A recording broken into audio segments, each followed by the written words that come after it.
If we look at the number one event that led to injuries, it was body motion injuries. When we go through initial training like EMT, basic training, or intermediate, or even paramedic, about 2% of the time is spent on patient movement.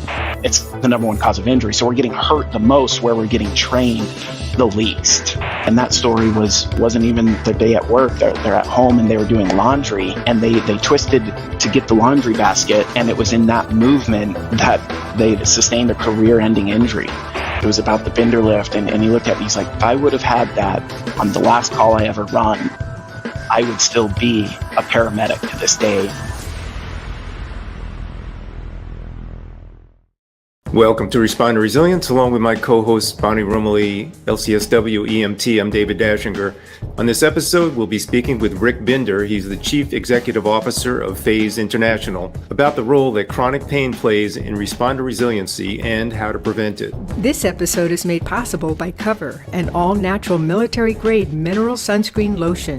Providing broad-spectrum protection in an SPF 30, Cover blocks 97% of harmful UVA and UVB rays, but is light enough to allow your skin to breathe. First responders often spend long hours in the sun, and prolonged skin exposure is one of the hazards of the job. First responders love Cover because it won't stain clothing, and the 4-ounce bottle fits easily into a backpack or go bag. Go to kovr.respondertv.com to get 15% off all Cover sunscreen products. That's kovr.respondertv.com. Like and subscribe to our YouTube channel is Responder Resilience. We're also on Facebook, Responder Wellness Inc., and Responder TV, pbsradio.com, Apple Podcasts, all the podcast platforms, and go to our website, respondertv.com, for all past episodes and guest information. We will be right back to speak with Rick after this. In this family, more of us die by our own hands than by the hazards of the job. In this family, up to a quarter of 911 dispatchers have symptoms of PTSD. In this family, our mental health and wellness are in crisis, while responders are quietly suffering. In this family, many struggle with job-related stress, burnout, trauma, sleep disruption, substance abuse, and marriage problems. In this family, we can help the helpers with vital information and resources, resilience strategies, and success stories of overcoming the obstacles. In this family, no one is alone. Welcome to Responder Resilience with co-hosts retired Lieutenant David Dashinger, Dr. Stacy Raymond, and Bonnie Rumley, LCSW EMTB. Today we're joined by Rick Binder. He's the CEO of Phase International. Rick has held 13 certifications from NAEMT, FEMA, and NFPA, and Rick began his career as an EMTI, and a few years later joined his father in bringing the Binder lift to market. After spending 10 years helping thousands of emergency care departments avoid personnel injury while improving patient care, Rick authored an accredited safe patient handling course that helps emergency care providers have longer, healthier careers. Rick, warm welcome to Responder Resilience. Oh, thank you so much. I'm so excited to be on this show with you guys, and I love that intro that you have. I've watched a number of your shows ever since you emailed me, and that put your show on my radar. I ended up binging quite a few, and so I've seen that intro a number of times, and it gives me a little bit of tingles, honestly, because it's so real and it's so true. And now to be part of the conversation, I'm truly elated. So thank you for having me. Well, Rick, I'm so happy to do this with you as well, because as I mentioned when we first met, the Binder lift was something that was a game changer in the department I worked in, which did a lot of EMS and a lot of patient lifting. And so we can get into that more, but I just, always admired the innovation and the solution that it represents. And so anyway, it's a pleasure to have you. And Bonnie will dive in with the first question. Yeah, thanks for being here, Rick. We're pretty excited about this. And I think with the intro, David, Stacy, and I were hoping we could get everybody's cortisol going, just like they were on a call. So I'm glad to know that works. Yeah, you achieved it. I felt my everything, just kind of my senses were just increasing. I was becoming a little bit more hyper aware. So you nailed it. Good, thanks. We'd love to hear about your background as an EMTI and specifically what you learned about lifting and moving patients during that time. Yeah, I actually, most of my background as an EMT is through education, because my father invented the bender lift so early in my career. So a lot of my experience came from my mother, that secondhand experience, because she was in EMS, and it was through that exposure to EMS when she would come home after calls, that got me interested in the career in general. So I was going through a program to become, it was a 4-year degree that gave me some international rescue experience, as well as a paramedic license and different rescue certifications. And so I was actually halfway through that program when my father invented the bender lift for my mother, just to help her lift patients at her department on her shift. And it was at that time that I told my father, well, hey, this is a pretty cool idea, and he wanted to help more people. At first it was just to help our family, and then we realized, just like in the intro, our family was much bigger than what our blood siblings or what our blood was, right? Our family was EMS. And so when we decided to continue that mission of helping our family avoid injuries where they're happening most, I told my father I would help him out for a summer. And just for that summer, if he gave me the keys to his RV, I would drive around the U.S. and I would go to EMS and fire conferences and talk about this product and this solution. And that was just over 10 years ago. And now that summer has turned into the longest summer of my life. So now I'm kind of in this never summer mode. And I thought I was going to go back to school and actually begin my paramedic program that August. And 2 weeks before that program started is when I decided, no, I'm not going to go back, and I'm gonna see this mission through. So that was the background, and what really got me excited about this topic of injury prevention and continuing through with this mission was one conversation in particular. I was only 21 at the time, and I didn't even fully realize how big this problem of injuries, specifically from patient handling, was. I had kind of a glimpse at it, but really, when I look back, I thought I knew then, right? If you would have asked me then, I would have told you I knew. Like, oh, well, this is a simple answer on how to prevent injuries where they're happening most. Here's the simple answer, and now I've come to realize it's much more complicated than that. But in that summer, it was through a conversation with another vendor, actually, where he looked at me, and through conversation, and he was particularly, it was about the bender lift, and he looked at me, he's like, if I would have had that on the last call I ever run, I would still be a paramedic to this day, and I would be another vendor. And then he went on to explain, and still just now the hair on my arm is starting to raise, because the story really stood out to me, because this is where I started to really realize how many people it was affecting, and really how it was affecting people on their personal life. It's one thing if we talk about injury and resilience and things like this when it's data on a paper, but when this particular individual went on to tell me that there was a patient that was stuck in a bathtub, right? And so this was a call. It was a classic, right? So it's 2 a.m. And so they're not warmed up. They tones go off and they were asleep. They get up, so their body is cold, but they arrive on scene. The patient isn't hurt. They're just in the bathtub and they can't get up, right? And so this is a challenge that so many providers face, many on every single shift.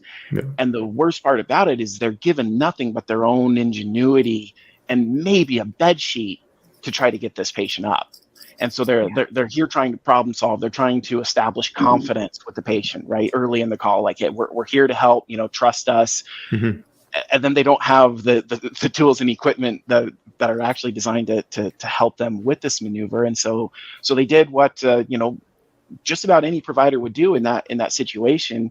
Is he climbed in the tub behind this patient. She was about 350 pounds, and he kind of bear hugs her from behind, right? So she's a little slippery. She's naked. There's nothing really to hold on to, and so he gets in behind her and he tries to pick her up, and while his partner's standing at the side of the tub, right? I'm sure many of you listening can relate, and certainly both of you. This partner's trying to help, and they get the patient up, but once they got her up, since they didn't have anything like holding on to her, they got her up, but then she slipped and fell again, but this time she fell on top of him.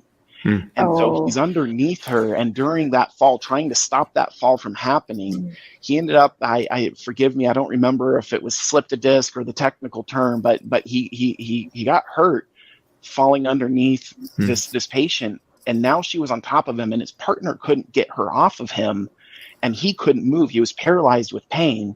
And so now he's stuck. He's in this rural area, so he's stuck until backup arrives to get this. So he was under this patient for over 20 minutes, waiting, trying, and in an insane amount of pain. And then he goes on to say that he missed his father's memorial because of the surgery that he had to go into. He missed some major milestones in his daughter's life growing up, and continued to say, it was 2 years of recovery to get past this, and then could never be a provider again.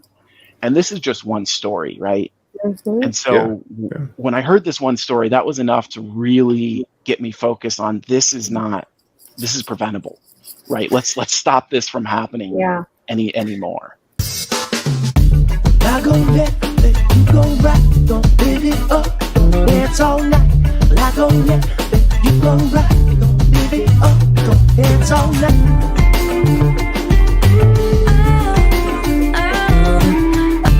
I go let you go right, live it up, dance all night. 'Cause you can want anybody.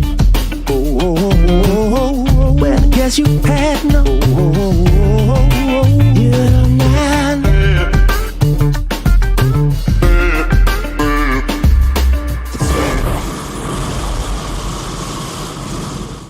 So much of what you're describing, many of us have lived in terms of those calls where we have to do the patient move, the lift assist in probably the most inaccessible, difficult position with someone who's not sometimes wearing clothing. So then it makes it even more difficult.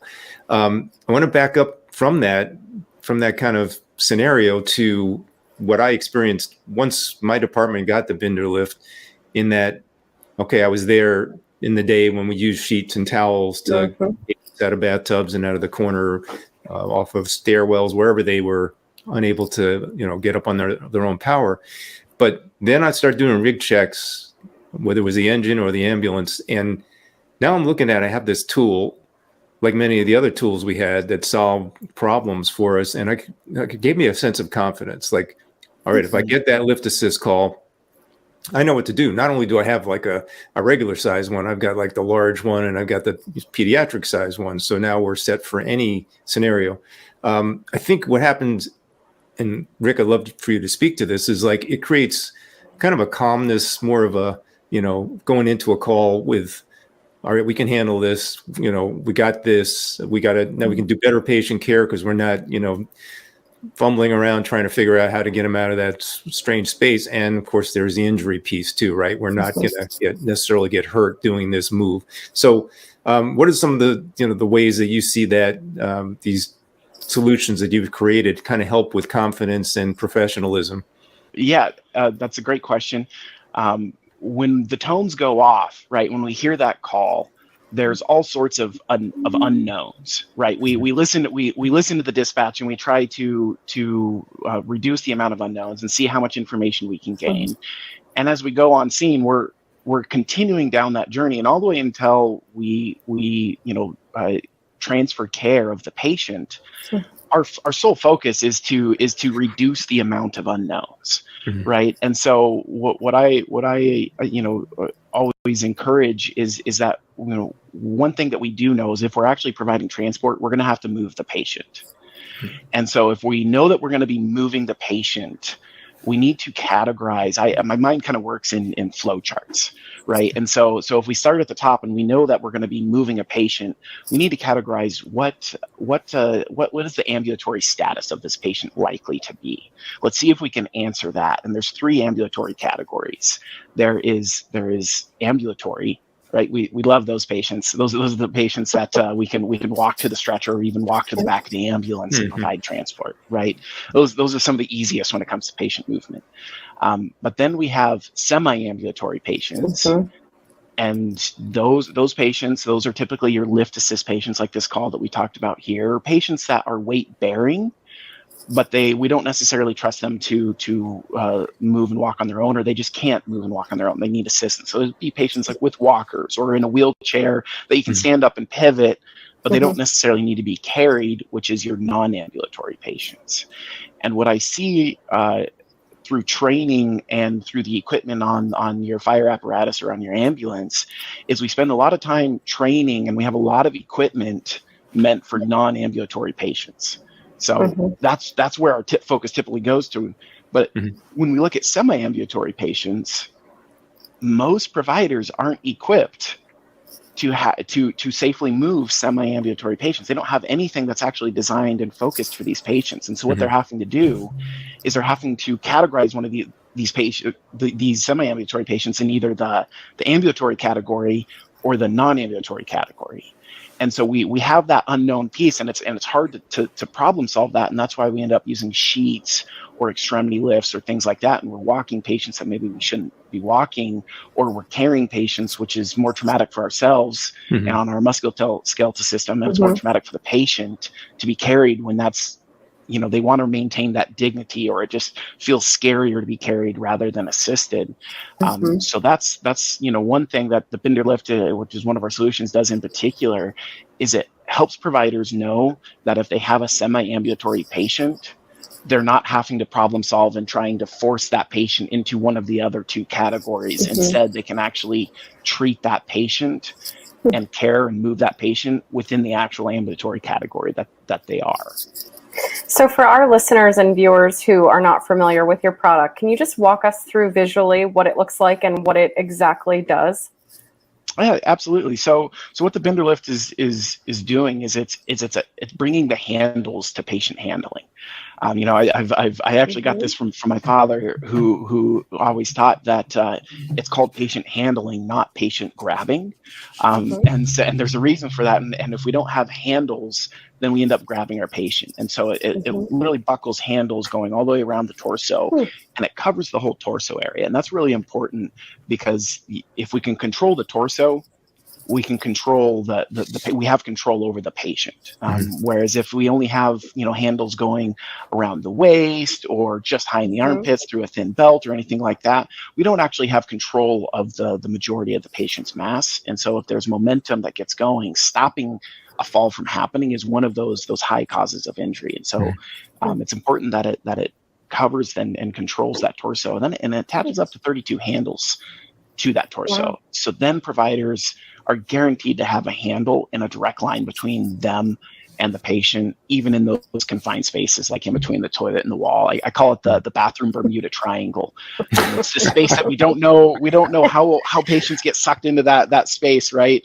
But its gravity is stronger there, and it sucks them in, and it kind of defies laws of gravity and physics, because we have patients that are bigger than that space actually fitting into a smaller space somehow, right? So that's where we're finding those patients, and we've all been there. Well, yeah, exactly. And it's always at 3 a.m. It's never just at 9 a.m. Yeah.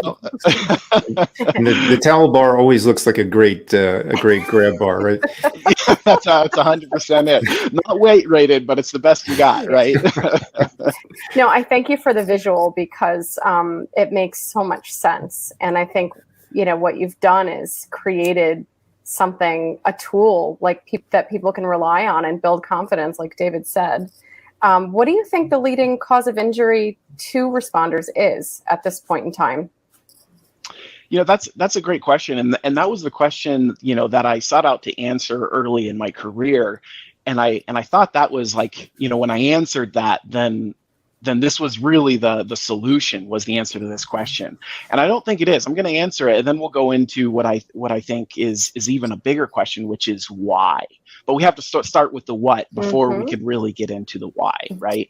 And so if we say the what is what is causing these injuries, that we live in this information generation where information is really easy to get. Understanding and disseminating and finding out information that is trustworthy and getting rid of false information is the hard part, right? So because of that, I'll stick to using the CDC as a data source, because there's all sorts of different directions we can go. But if we look at the CDC, they've been publishing on their website, very easy to access, injury data on emergency care providers since 2008. And they've published this data through 2020. And there's all sorts of information on this data, on demographics, source, the event of the injury, all of these things. But if we look at the number one event that led to injuries, it was body motion injuries, which is kind of an ambiguous, like, body. Well, of course your body was moving for it was leading to that, the number one event. But if you dial that in a little bit more and you get more granular, you'll see that 90% of these bodily motion injuries were caused from patient lifting, carrying, and transferring.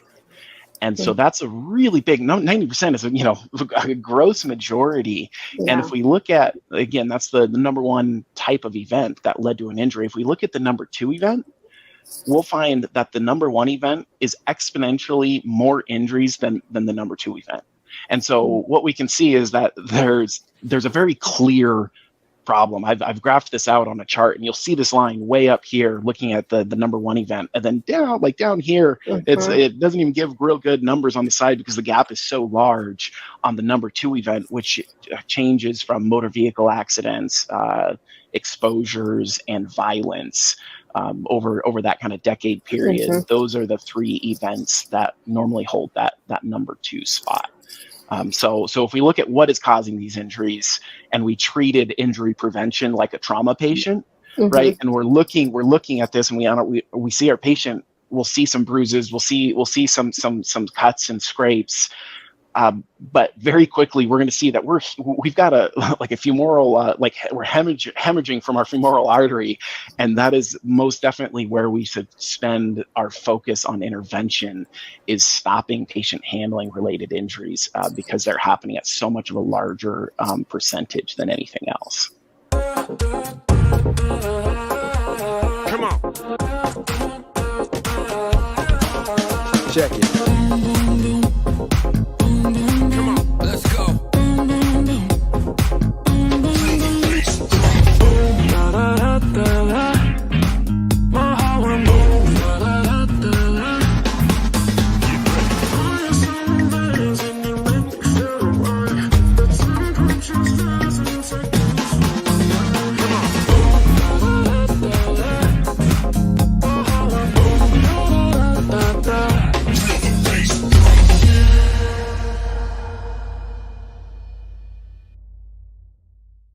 We were talking a little bit about this offline, but let's dive into this. You were mentioning difference between micro and macro trauma. Can you speak to what those are and kind of tell us how that works in this scenario? Absolutely. And that's where this starts to kind of get into the why are these injuries happening, right? So this is where it starts to get less clear. Again, if you would have asked me 10 years ago if I knew what was the cause of injuries, I would have just said, oh, well, lifting patients. And if we change the way we're lifting patients, we'll change our outcome, which is true, but it's honestly scraping the surface. It is a piece, but when we look at why are these injuries happening, it can be difficult to use just straight data from a sheet or from a screen to answer this question, because when we look at macro injuries, or acute injuries, on what was the acute movement that caused this to happen, the data can be misleading. Another story that I've heard that played an instrumental role in changing the way I looked at injuries and why they're happening, and getting to the why to know how to prevent. It was from a provider who was telling me their story on how they weren't able to ride in the back of the ambulance anymore, and that story was that they were at home. It wasn't even their day at work, they're at home and they were doing laundry, and they twisted to get the laundry basket to then set it up on the table, and it was in that movement that they sustained a career-ending injury. And if we looked at data, we would say that wasn't even a work-related injury, right? It happened at home. It was lifting laundry basket. It had nothing to do with patient handling or their job at all. But at the same time, we all know that no, it wasn't that laundry basket that was the acute movement that caused that injury. It was accumulation of a career's worth of micro trauma happened from doing little movements that kept just chipping away at the health and well-being of their musculoskeletal system that then led to that injury. And so I think it's really important that we focus, and the departments and individuals focus on repetitive movements that they're doing that are shown to be more dangerous than other movements. And so accumulation and where those repetitive injuries is something that it's easy to ignore, and it's much easier to focus on that patient, in the bathtub that's 350 pounds that really caused that injury. But so much of the time it's that accumulation of doing little things improperly over a career that actually leads to the injuries. So this is a complicated question, but in your opinion, what can first responders do to avoid these injuries? Yeah, you're right. There's that's where, again, it's I always love the what question, because that one is just a clear, we can put it in a box, wrap it up, put a bow on it, and we have that really nice answer, right? But the more we do into like the why and the what can be done, there's so much there. One thing that I encourage when we talk about the micro trauma that is happening is to always lift and perform movements within your power zone. And what that is, I'll define the power zone. Your power zone is from about right at your knees up to your neck. And so long as we keep our hands within our power zone, the amount of micro trauma that is happening to our musculoskeletal system significantly decreases. And so that's one thing that it's kind of at the core of what I teach, and at the patient handling program that I authored is teaching providers how to do that, because we can know, okay, so this is what we should do. Right. But then if I were to shadow any single provider out there performing their daily job functions, we would see them defying this power zone rule over and over again, right? If one thing that I always look at is the spine board, the backboard, right? So depending on what your state protocols are and the local protocols, it will vary on how often you use the backboard. But a lot of providers are using this rigid device. If not a backboard, there's the combi carrier. There's all sorts of these rigid devices for carrying a patient. To my knowledge, none of them from the factory provide handles within your power zone. You're always bringing your hands down to your feet. And that's something that we're trained since, week one in EMT school, right? Is how to package a patient on a spine board and to move them. And so we don't really think of these little movements as actually being dangerous to the longevity of our health and career, but it really is. And so that's one thing that I teach, that you can change this. It can even be free to change this, but it does take awareness. And so since we're on that topic, something that I encourage providers to do to help reduce this micro trauma is there's handle extensions you can attach to your rigid devices that will then, raise the lift point to above your knees. That's one way. Another way is I've never met with any provider that didn't have a soft stretcher on their ambulance. So Mega Mover is like the common brand name. There's a lot of street names that for these types of devices, but it's really a tarp with handles going around the outer edge. And if you put that device underneath your backboard and lift by those handles will raise high enough and will get you much closer to that knee rather than bringing your hands down to the backboard. And so that's one, either free or very inexpensive way to reduce the micro trauma that is happening. So I always challenge providers, to look at each and every movement that they're doing. And if you ever catch yourself, again, that power zone, I left out a piece of it. It's from your knees up to your neck and about 12 inches in front of your body. Okay. So this zone, what I forgot is that 12 inches in front of our body, because we don't want to reach, right? And anytime we're reaching, right. we all could know that on a paper test on proper ergonomics is, don't reach, don't twist, use your legs. But then if we actually stop and pay attention to the movements that we're doing in the field, we need to kind of quiz ourselves and see if we're ever bringing our hands outside of that zone and look for interventions that'll prevent us from doing that.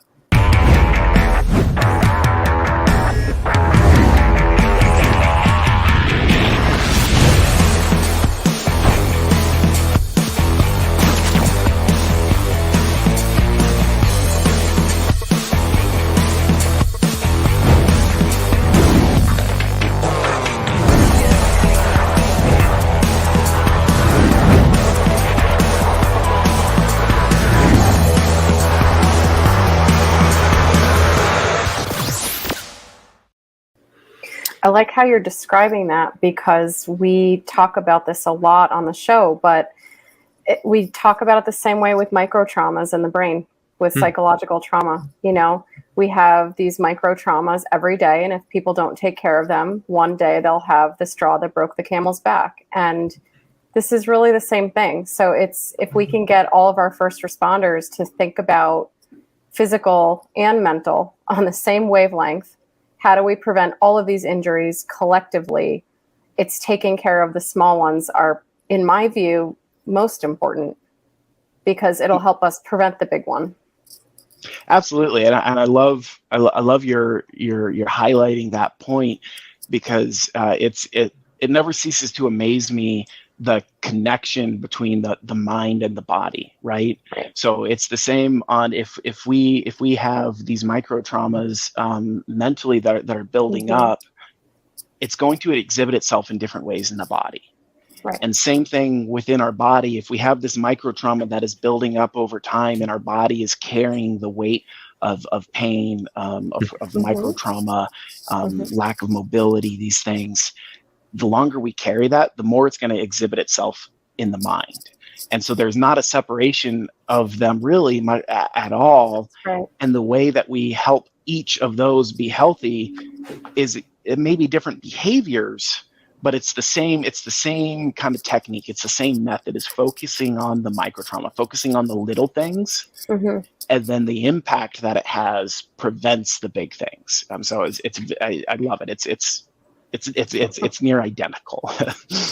Yeah, it really is. And at the end of the day, you're helping people have a longer career, and not have a career-ending injury, which is devastating in itself. So, so many benefits to having the right tools for the job, and also taking care of yourself in the process of incurring all these micro traumas, whether they're mental, emotional, or physical. So, Rick, love to get your opinion on this. Like, is it possible to avoid these kind of lifts or carrying patients altogether? Like, is there some magic way that we can get through a career without injuring ourselves, or without having to do some crazy outside of your, power zone moves? Yeah, which is a great follow-up question to that kind of that why, right? And how do we prevent? And that's where, again, it's I don't know if we have 3 hours here, but if we can do one of these long form podcasts, we can really get into it. But to keep on the overview, there is I've spent a lot of work in the risk mitigation side of things, both trying to educate myself outside of the focus of EMS, because I think there's a lot that we can learn from other industries that we can apply to our industry, as well as within our industry. And within risk mitigation, the first rule is to eliminate the hazard, eliminate whatever's causing the problem, right? Well, for us, it's patient movement, and at the core function of EMS, at least where we're at today, is patient movement, moving that patient from point A to point B. So we can't really eliminate that, right?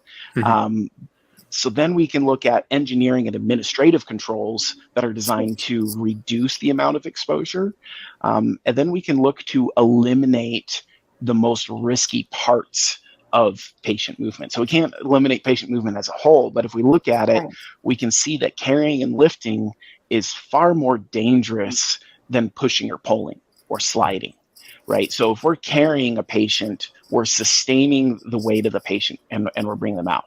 But if we start to change our behaviors and we start to slide patients, we can actually truly eliminate lifting and carrying. This is going to take time. This is going to take training, but this is where this is the vision I have for EMS. 2030 is my hope. Maybe 2050 is maybe more realistic, but I'm ambitious. My goal is 2030 is to make a big enough impact on the industry where, when we do need to lift a patient, we can use mechanical lifts. Now there are mechanical lifts on the market that they're not going to be able to be used in every single situation, but they're able to be used in a lot of situations, and they've made a lot of progress over the last few years. So anytime we can engineer out the lift is great, right? We've already done that with stretchers. We used to manually lift the stretchers. Now it doesn't require lifting. We used to manually load the stretcher. Now we can mechanically load the stretcher. Well, for patient lifting, some of that same thing is happening. We're always still going to need to manually move patients, but mechanically lifting them is one way. And then the other way, when I look at hazards such as the stairs, carrying a patient downstairs is one of the most dangerous things that we can do. It's a steeply sloped, uneven, confined space service that we're carrying a lot of weight on, and there's really no need for it. We only do it because that's the way we've always done it, and there seems to be I've noticed like a taboo in the industry on this idea of sliding a patient out of their residence. But there's no reason for it. And when we look at, again, what's causing the most injuries is lifting and carrying. Well, if we can instead use push or pulling movement so we're not sustaining the weight of the patient, there's a few ways that we can do this. Again, I try to stick to ways where departments can make change without investing any money. So one way is you can package a patient. There's certain techniques you would need to use, which we won't get into today, but you can package a patient on a backboard or on a rigid device and actually slide that patient down the stairs, and you can slide them out to the stretcher, and you can even put another rigid device. If you lower your stretcher down to the lowest position, you can put a rigid device and attach it to your stretcher, and now you can slide that patient from wherever they're at up the backboard and onto the stretcher. And now you've just transported a patient without ever lifting or carrying them. Now is it going to take training and getting your team on the same page and getting the right resources? Is there going to be some effort put into this change? Absolutely. But I do absolutely believe in a world and an industry where we can cut the amount of lifting and carrying by 75%, if not by 100%, by 2030. I'm sitting here listening to you describe that. And when I started EMS, we had the aluminum stair chairs that you had to lift, all the way down.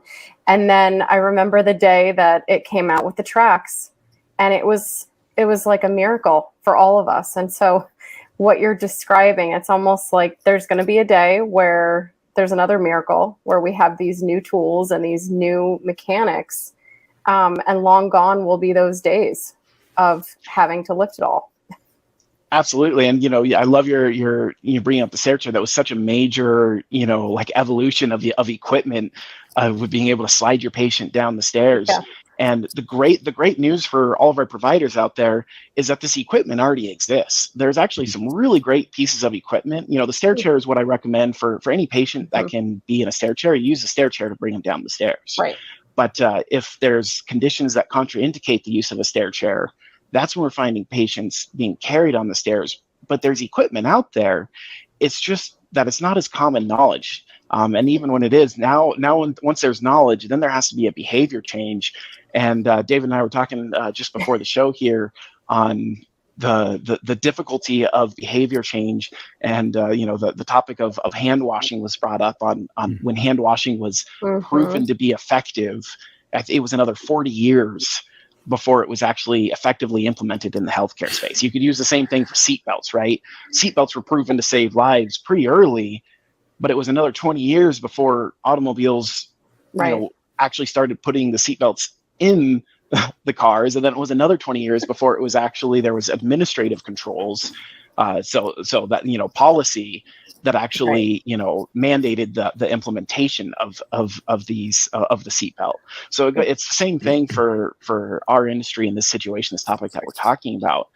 The equipment is out there. We're working on getting the knowledge, and then it becomes to the behavior modification and the development of our providers to actually start to do things different. Because if we always do what we've always done, Right. we're always going to get what we've always got, right? Right. And culturally, first responders don't like change. They are some of the most stoic, stubborn people. And you know what? It's more prove it to me that this is better than what I've already been doing. And if you can prove that to me, then I'll switch to that idea or that plan. Yep. Which I absolutely love the mindset. It starts to get really difficult when we talk about the accumulation of injuries and how it's not the acute side, and how it starts to get harder with data to prove some of these different interventions, because it's a buildup and it's hard to say, get these really controlled environments. So that's my goal, and my life mission at this point is to disseminate this information so providers do feel like there's proof and they have been shown. Because I think it's a unique thing about our culture and our industry that is really beautiful in a lot of ways. Is like, I'm not just going to do this because somebody told me to, right? Show me. And so that's my greater life mission at this point. This episode is made possible by Cover, an all-natural military-grade mineral sunscreen lotion. Providing broad-spectrum protection in an SPF 30, Cover blocks 97% of harmful UVA and UVB rays, but is light enough to allow your skin to breathe. First responders often spend long hours in the sun, and prolonged skin exposure is one of the hazards of the job. First responders love Cover because it won't stain clothing, and the 4-ounce bottle fits easily into a backpack or go bag. Go to kovr.respondertv.com to get 15% off all Cover sunscreen products. That's kovr.respondertv.com. And Rick, I know that you're out there doing some teaching, or you've created some courses. Can you speak a little bit about some of the patient handling courses that you've created, and how can people access it? Yeah, so I'll give you kind of the background. There is, through this period of having this conversation and really obsessing about this topic, there was a number of things that I started to notice on why these injuries are happening. And that why every single time I felt like I had answered that why question, some more light would get shed on the problem, and I would see, oh, well, there's also this, and then there's also this, and a couple of those aha moments. One was crew adoption, right? We had injury data to show, field injury data of departments who were effectively adopting the Binder lift were showing like really great injury reduction from patient handling. And also, we had objective data from electromyography from the Ohio State University published a study on lifting in the pre-hospital space showing shear force reduction. So we had all of this, but yet still we weren't. We would follow up with other customers and find out that they weren't getting the same injury, reduction. And so again, that big question, why, right? So we start to survey and we find out that they had a crew adoption rate of about 30% So the majority of their providers weren't actually changing their behavior to the equipment, the engineering controls that were available on the truck. And so that was one thing that we saw, okay, so one of the reasons why is because once a department invests in the engineering control or the equipment, then we have that next of we have to get them to use it. Right. And then another thing is when I'd be having these conversations trying to figure out that answer why, I would see that patient handling training wasn't happening very often. And so we would see that it would be years before a department would implement a patient handling, refresher course. And is that because it's such a routine part of the job? That's exactly why. And when they said that they did patient handling training, when you would look at the syllabus, it was actually training on something else that happened to involve patient handling, right? Right. And so it was something that we do on every single call. And so we feel like we know what we're doing, but that just has allowed bad habits to really become ingrained. And the worst part about this is when we go through initial training like EMT, basic training, or intermediate, or even paramedic, about 2% of the time is spent on patient movement. And the rest of the time is spent on all of the other. I mean, and I'm not saying it's tough, because we need to spend that time focusing on those other topics, right? I don't want to try to take away from those other topics, but at the same time, when we just look at the reality of the situation and see that our providers are only getting about 2% of their training on patient handling, even though it's the number one cause of injury. So we're getting hurt the most where we're getting trained the least. And so it was really those two topics, those two problems that led to going, okay, so we really need to improve the patient handling training that is happening. So we're investing in some really innovative mannequins and resources that will be coming out here in the future. But right now, the focus was first get a course out there.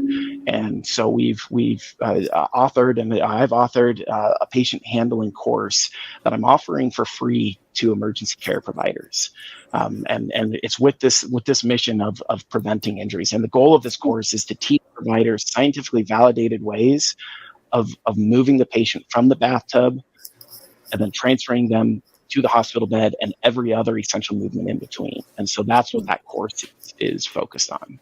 Wow. Sounds like much needed and a must-have for every department that does any kind of patient handling. So how can people find it, Rick?